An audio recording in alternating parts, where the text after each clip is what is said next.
Salve corintiano, salve corintiano, e aí anti-Corinthians, belezeira? Amigones, é impressionante como o Corinthians não consegue vencer o Juventude. E não estou falando dos 3 últimos jogos que o Corinthians enfrentou o Juventude. Corinthians, que foi fundado em 1910, o Juventude, que foi fundado em 1913, tiveram 32 confrontos, 13 vitórias do Corinthians, 7 empates e 12 vitórias do Juventude. Corinthians, que foi a campo lá em Caxias do Sul, com um time alternativo, uma escalação totalmente sem pé nem cabeça. Nós, que nem somos profissionais do ramo, mas temos o entendimento que o Corinthians não funciona com uma linha de 3 atacantes. E num sistema de 4-3-3, estava óbvio que não ia funcionar. Corinthians, o primeiro tempo, foi dominado pelo Juventude. E para variar, Hugo Souza novamente salvou o Corinthians com 2 milagres. No segundo tempo, Ramon Dias fez 3 substituições, tirando o Mateuzinho e colocando o Fagner, tirou o Pedro Henrique, que não estava jogando nada, mas correndo que nem uma vaca louca, tanto que ele correu até por fora do campo, sem efetividade, e uma chance clara que ele poderia ter tocado para o Yuri Alberto, acabou chutando no zagueiro, uma coisa tosca de ver. Colocando o André Ramalho no lugar do Pedro Henrique, voltando para o sistema de 3 zagueiros, que a gente já sabe que o Corinthians joga muito bem, e tirou o Romero para colocar o estreante da noite, Héctor Hernández. E aí sim, o Corinthians passou a jogar melhor, estava dominando muito bem o jogo. Eu até acreditava numa possível vitória do Corinthians, mas tem dia que o jogador não está bem, e foi o caso de André Ramalho. O primeiro gol que o Corinthians sofreu, André Ramalho foi dar um chute, a bola toda esquisita, acabou indo para a meia-lua da área do Corinthians. O jogador do Juventude deu um chute sem pretensão nenhuma, a bola bateu na coxa do outro atacante do Juventude e, pasmem, a defesa do Corinthians, no caso o André Ramalho, simplesmente parou,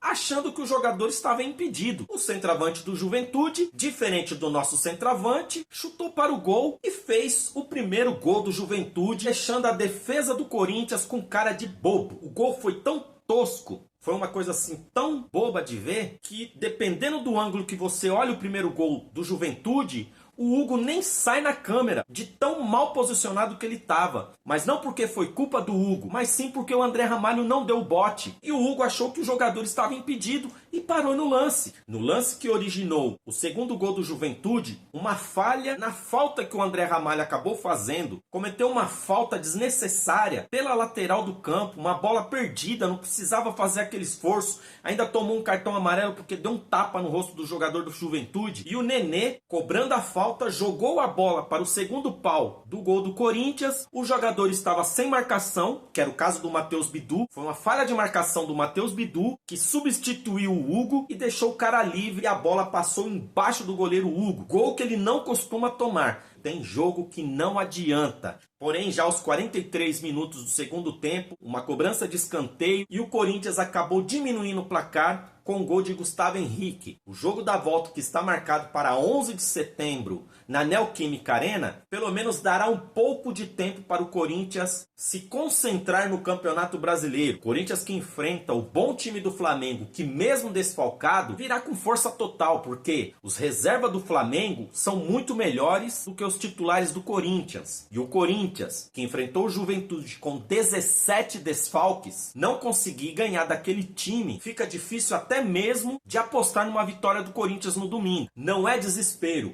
eu ainda tenho a postura de corintiano, vou acreditar até o fim. Corinthians pode sim vencer o Flamengo, dá para vencer sim com o apoio da torcida, mas não vamos deixar de acreditar.